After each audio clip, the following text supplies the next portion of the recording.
किसान भाई नमस्कार। तो आज हम बात करेंगे मिल्क फैट के टॉपिक पर। धीरे धीरे जैसे जैसे जेनेटिक्स हमारे एनिमल्स की इम्प्रूव हो रही है, हमारे मिल्क प्रोडक्शन जो है बहुत अच्छी लेवल पे ग्रो कर रही है इंडिया में। बट अगर हम बात करें फैट परसेंटेज पे, जैसे जैसे हमारी मिल्क प्रोडक्शन इंक्रीज हो रही है, हमारा कहीं ना कहीं फैट परसेंटेज दूध का कॉम्प्रोमाइज हो रहा है। लो फैट परसेंटेज का क्या नुकसान है? आप देखते हैं कि इंडिया में जो है मिल्क का रेट डिटर्मिनेंट फैक्टर क्या है? फैट। अगर दूध में फैट कम होगा तो हमें ऑब्वियस है कि उसकी क्वालिटी वाइज उतना मार्जिन या उतना रेट्स हमें मार्केट में नहीं मिल पाते हैं। तो कैसे हम जेनेटिक्स की हेल्प से हमारे milk production, high milk production पे अपने फैट को मेंटेन कर सकते हैं, वो आज हम डिस्कस करेंगे।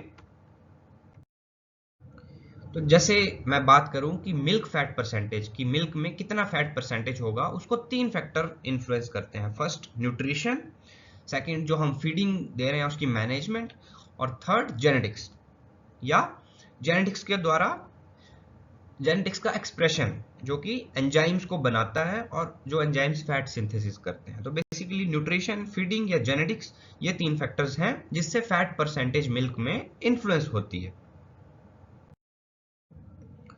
तो हमें मिल्क फैट, अब प्रॉब्लम यही है कि मिल्क प्रोडक्शन तो इंक्रीज हो रही है लेकिन हमारा मिल्क फैट परसेंटेज उस लेवल पे हम मेंटेन नहीं कर पा रहे हैं, जिसकी वजह से हमारे मिल्क क्वालिटी कहीं ना कहीं हमें कॉम्प्रोमाइज उस पर करना पड़ रहा है और हमें मार्केट में उसका उतना ज्यादा जितना रेट्स हमें मिल्क के मिलने चाहिए, फैट परसेंटेज की वजह से हम उतना रेट मार्केट में नहीं ले पा रहे हैं।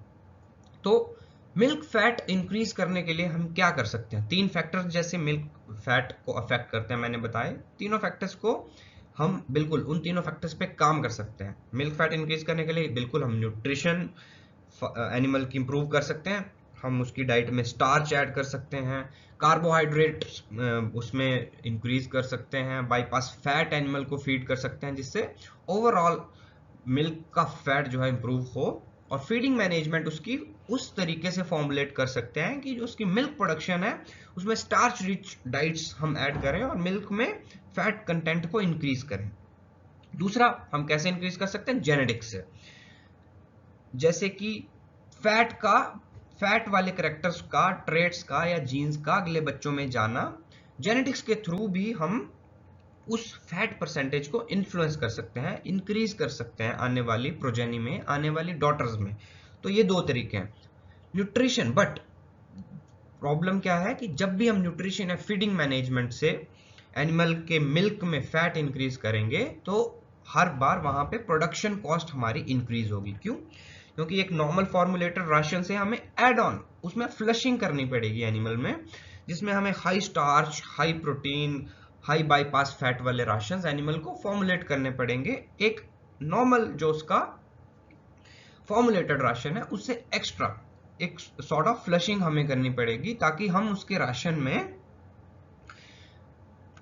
फैट कंटेंट को इंक्रीज कर सके और ऑल टुगेदर वो मिल्क में फैट कंटेंट इंक्रीज हो सके। बट जब भी आप एडिशनल उसमें सप्लीमेंट्स करेंगे, एडिशनल स्टार्ची डाइट्स ऐड करेंगे, एडिशनल क्वालिटी की साइलेज फॉर्मेशन करेंगे, एडिशनल क्वालिटी की मेज साइलेज के लिए यूज करेंगे, अलग अलग प्रोटीन, अलग अलग बाईपास फैट्स फॉर्मुलेशंस में यूज करेंगे, तो उसमें आपका जो प्रोडक्शन कॉस्ट है फार्म में, जितना भी आपको दूध प्रोड्यूस करने के लिए कॉस्ट लग रही है, वो कहीं ना कहीं ऊपर चली जाएगी। और जो आपका इकोनॉमिक बेनिफिट है, जो मिल्क फैट इंक्रीज करके आपको इकोनॉमिक बेनिफिट होना था, वो बेनिफिट कहीं ना कहीं उसका बेनिफिट का मार्जिन आपके पास कम हो जाता है। बट इफ हम दूसरी साइड से सोचें कि हम जेनेटिक्स को इन्फ्लुएंस कर रहे हैं, जेनेटिक्स को इन्फ्लुएंस करके जेनेटिक्स हम जैसे कि जानते हैं कि genetics is a one time investment, कि हमने जेनेटिक्स, अच्छी जेनेटिक्स जिसकी फैट के जीन्स को आगे ट्रांसफर करने की क्षमता, जिस बुल की बहुत अच्छी है,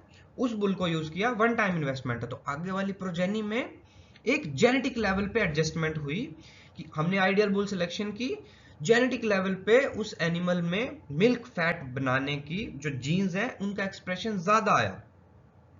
तो हमें एक एडिशनल खर्चा जो न्यूट्रिशन वाली साइड को हमें करना पड़ रहा था वो हमें नहीं करना पड़ा, हमने वन टाइम इन्वेस्टमेंट के साथ आइडियल बुल सिलेक्शन के साथ हमने वो मिल्क फैट परसेंटेज को जो इंक्रीज करना था जिस लेवल पे, वो हम वहां से भी रीच आउट कर पाए, तो जिसकी वजह से जो हमारा इकोनॉमिक बेनिफिट कम हुआ था प्रोडक्शन कॉस्ट इंक्रीज करके, वो इकोनॉमिक बेनिफिट हमारा ज्यादा हो जाता है। तो एक अगर हम इंडियन सिनेरियो के हिसाब से बात करें मिल्क प्राइसिंग की, एक दिल्ली डेयरी इंडियन एक्सप्रेस की रिपोर्ट है कि गोल्ड फुल क्रीम, गोल्ड यानी फुल क्रीम वाला मिल्क 6% इसमें फैट होता है, उसका रेट कितना है मार्केट में दिल्ली एक्सप्रेस रिपोर्ट के अकॉर्डिंग 63 रुपीज। वहीं जब हम टोन्ड मिल्क की बात करें तो 3.5% फैट वाला मिल्क है 52 रुपीज में।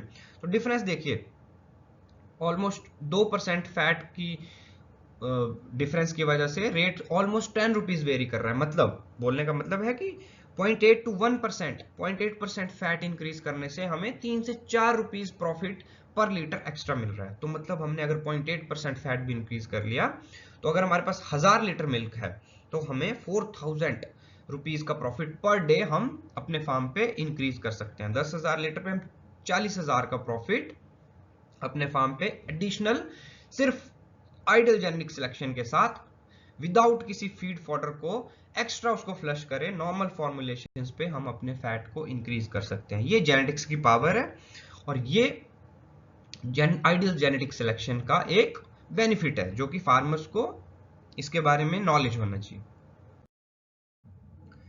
तो डिटर्मिनेंट्स एसएनएफ बिल्कुल एंड फैट, इंडिया में दो ही डिटर्मिनेंट्स है जिससे मिल्क प्राइस डिपेंड करता है। तो फैट की अगर हम बात करें, आइडियल बुल सिलेक्ट हमने किया जिनोमिक बुल, जिसका पीटीए फैट बहुत ज्यादा, जिसके फैट को, फैट वाले जीन्स को ट्रांसमिट करने की क्षमता या जो कैपेसिटी है वो अगली जनरेशन में बहुत ज्यादा है। तो ऑब्वियसली जो अगले वाले प्रोजेनी आएगी, अगले बच्चे आएंगे, उनमें जो है मिल्क में फैट परसेंटेज इंक्रीज होगी और मोर इकोनॉमिक प्रॉफिट या प्रॉफिटेबिलिटी की तरफ को डेयरी फार्मर को वो फार्म जो है लेके जाएगा।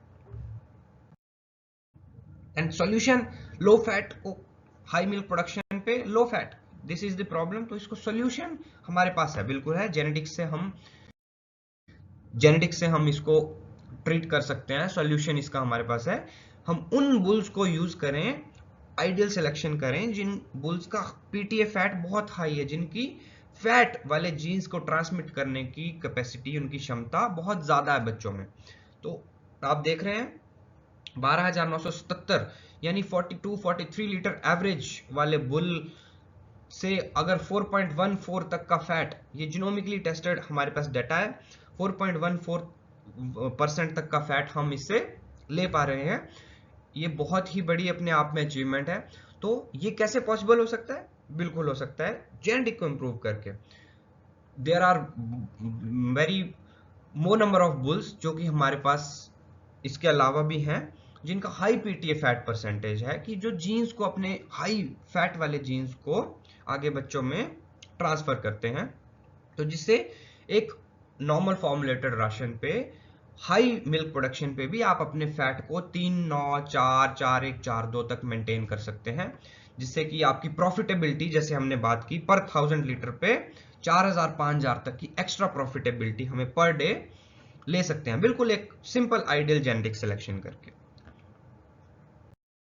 इसके अलावा कुछ और बुल्स हम रिकमेंड कर सकते हैं आइडियल सिलेक्शन करके, जो कि पीटीए फैट जिनका बहुत अच्छा है, जो कि अपने फैट वाले जीन्स को ट्रांसमिट करेंगे और फैट को इंक्रीज करेंगे अगली जनरेशन में। Triumph and spike, in bulls को भी हम यूज कर सकते हैं लो फैट वाले हर्ड में, कि उनमें जो है विद टाइम इंप्रूवमेंट हो सके।